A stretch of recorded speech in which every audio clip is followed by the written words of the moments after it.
Welcome সবাইকে। তো দেখতেই পাচ্ছ আমাদের র্যাম্বো এই যে সামান্য বিদ্যুৎ চমকালে কিংবা ধরো বাজি ফাটলে কিন্তু যে কোনো যাদের বাড়িতে ডগ রয়েছে ভীষণ ভয় পায়। দেখো কেঁপে উঠছে, ভয় ভয়, এই যে এত পরিমাণে কেঁপে উঠছে, তো কাঁপছে এবং ভয়ও পাচ্ছে, আলটিমেটও ভয় পাচ্ছে খুব। তো আমি ওকে কোলে নিয়ে নিয়েছি। ছোট বাচ্চা, এরা তো বাচ্চাই হয়, ছোট্ট বাচ্চা। তো তোমাদেরকে আমি ওর বডি ভাইব্রেশনটা একবার দেখিয়ে কিছু কথা আমি বলবো। তো এই যে ওর ভাইব্রেশনটা খালি দেখো, এই দেখো কীরকমভাবে ও ভয় পাচ্ছে, দেখতেই পাচ্ছ এইটুকুই আওয়াজেই এতটাই ভয় পাচ্ছে। তোমাদেরকে আমি একটা ভিডিও দেখাবো, একটা কার্টুন টাইপের, সেটা দেখিয়ে তারপরে বলছি সমস্ত বিষয়। ওয়েট করো। তো দেখো প্রথম থেকে দেখাই, দাঁড়াও ওয়েট। हम थोड़ी देर में आ जाएंगे, डोंट वरी, ओके बाय। এটা একটা ফেসবুকে দেখছিলাম। नहीं तो सड़क पे ही छप जाएगा तू। मैं कोई कालू नहीं हूँ, मेरा नाम टाइगर है, टाइगर। Why like this यार? बाबा सड़क का काला कुत्ता कालू ভালো করে শোনো তোমরা। मैं कोई सड़क का कुत्ता नहीं हूँ, मैं फैमिली डॉग हूँ और वो लोग मुझे अभी थोड़ी देर में लेने आएंगे। क्या रे तू भी ना वो पिंकी को देख रहा है, वो भी अभी तक अपनी फैमिली की वापस आने की वेट कर रहा है। ओह पर नहीं, मेरी फैमिली मेरे साथ कभी ऐसा नहीं कर सकती। देखो किसी को पाल के खुद पे निर्भर बनाना और उसको निकाल के निराश रहे, ये कहाँ की सही बात है? या तो पालो मत या निकालो मत। তাহলে তোমরা দেখতে পেলে ফুটেজটা, যারা যারা এটা দেখেছো অবশ্যই আমাকে কমেন্ট করো। তো ওখানে কুকুরটিকে ওর ফ্যামিলি যে মেম্বার সে বললো যে আমি কিছুক্ষণ পরে এসে তোমাকে নিয়ে যাব। তো এবার কুকুরটি অপেক্ষায় বসে আছে, বিড়ালটি বলছে এরকম একজনকে ছেড়ে গেছে, ওর ফ্যামিলি আর আসেনি, ও অপেক্ষা করছে। তাহলে ভাবো যে এরা কতটা বিশ্বাস করে আমাদেরকে, মানুষকে, যে এদেরকে যদি ধরো এরকম উদ্দেশ্য হয় যে ছেড়ে দেব, আমরা উদ্দেশ্য করেছি এদেরকে আমরা রাস্তায় ছেড়ে চলে আসব, গাড়িতে ওঠালাম, আনন্দ সহকারে নিয়ে গেলাম, ও ভাবছে হয়তো আমরা আনন্দ করব, ঘুরবো ফিরবো, খাবো, মজা করে আবার বাড়ি চলে আসব। কিন্তু মানুষ যে এত বড় বিশ্বাসঘাতকতা করবে কে জানে, তাকে ছেড়ে দিয়ে আজীবনের জন্য চলে যায়। তো বাড়িতে একটা সন্তান থাকলে তাকে কি ফেলে দেওয়া যায়? তো এদেরকে যদি কেউ সন্তানের মতো না পুষতে পারে তাহলে আমি মনে করি না পোষাটাই ভালো। টর্চার করা, মারধর করা কিংবা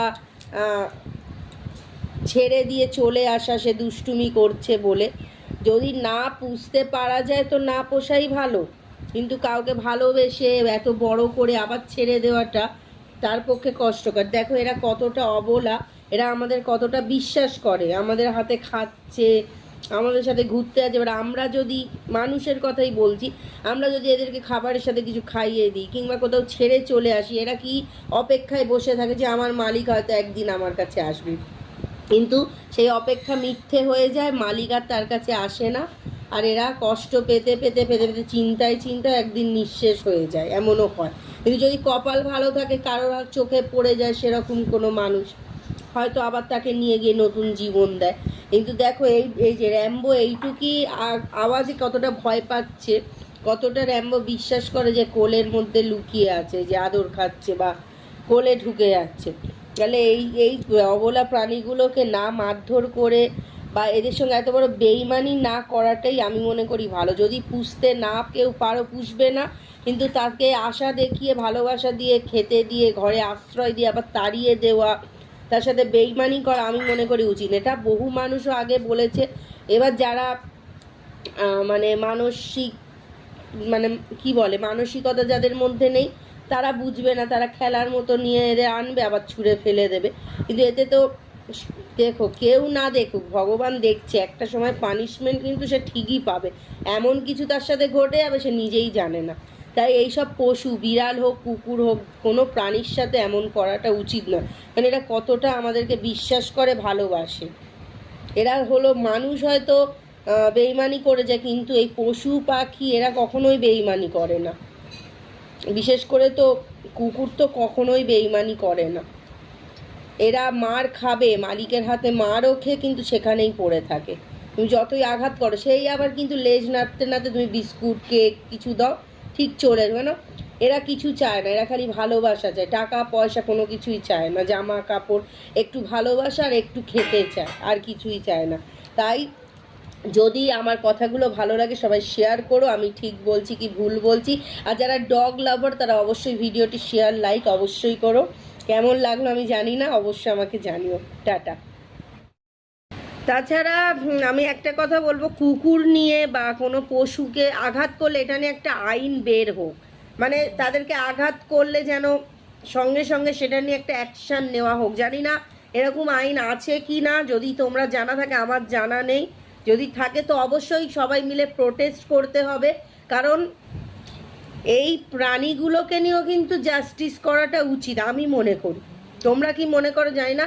এরা রাস্তাঘাটে কুকুরকে মারধর করছে, গলা টিপে দিচ্ছে বা আঁচড়ে দিচ্ছে, ইট দিয়ে মাথা ফাটিয়ে দিচ্ছে, বা ধরো পাটা খোঁড়া করে দিচ্ছে। কারণ এরা কি করেছে সেটাই তো আমি বুঝতে পারি না, কি করেছে এটা, কি অবলা প্রাণীরা রাত্রেবেলা জেগে সারা জায়গাটা পাহারা দিচ্ছে। এদের জন্য তো অনেক বিপদ থেকে উদ্ধার হয়ে যাচ্ছে আমরা মানুষ, নাহলে কেন এদের সঙ্গে এত অন্যায়। একটা বিড়ালকে একদিন দেখছি একটা বউ লাথি মেরে সরিয়ে দিল।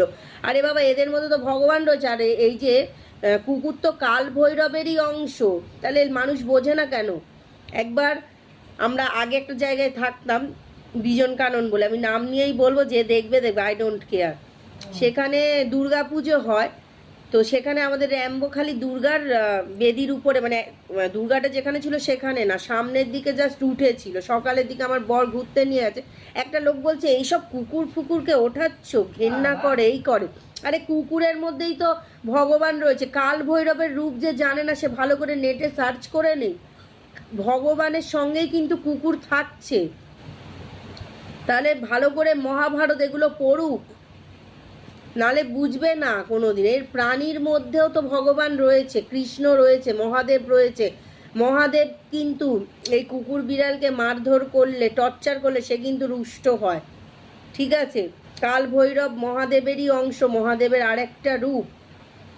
স্বয়ং কৃষ্ণর একটা ছবি আছে, দেখবে স্বয়ং কৃষ্ণ আদর করছে।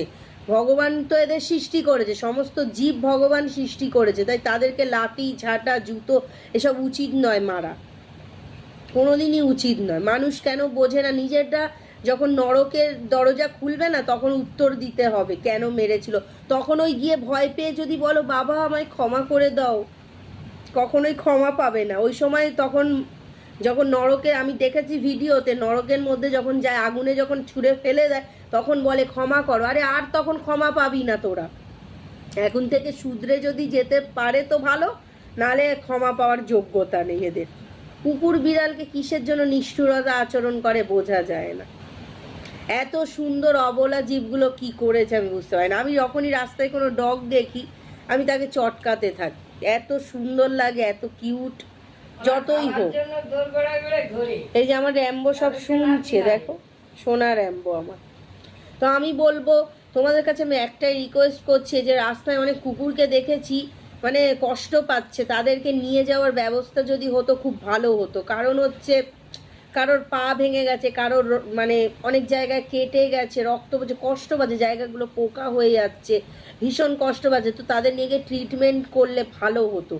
আমাদের এই সাইডটা কেন যে আসছে না, আমরা থাকি এই ভেতর দিকে, রানিয়ার দিকে, এদিকে কেন আসছে না আমি বুঝতে পারছি না। একটু কেউ যদি এই ভিডিওটা পৌঁছে থাকে একটু বেশি করে এটা শেয়ার করো। আর আমার এখানে অনেক রাস্তায় দেখেছি অনেক ডগ আছে যারা অসুস্থ টাইপের, তাদেরকে নিয়ে গিয়ে সুস্থ করা হোক, এটা আমার ইচ্ছা, আমি চাই। এবং আমার মতো যারা ডগ লাভার রয়েছে তারা অবশ্যই তোমরা চাও এই বিষয়টা, তোমরা অবশ্যই এরকম কেউ থাকলে আমাকে একটু কন্ট্যাক্ট নাম্বারটা দিও, আমি যাতে এই অসুস্থ ডগগুলোকে সেই ডগের যে গাড়ি আসে নিয়ে গিয়ে ট্রিটমেন্ট করে আমি সেখানে তুলে দিতে পারি। কারণ আমাদের একটা কুকুর ছিল রাস্তাতেই থাকতো, তার ওরকম অসুস্থ হয়েছিল, তার নাম ছিল জুলি।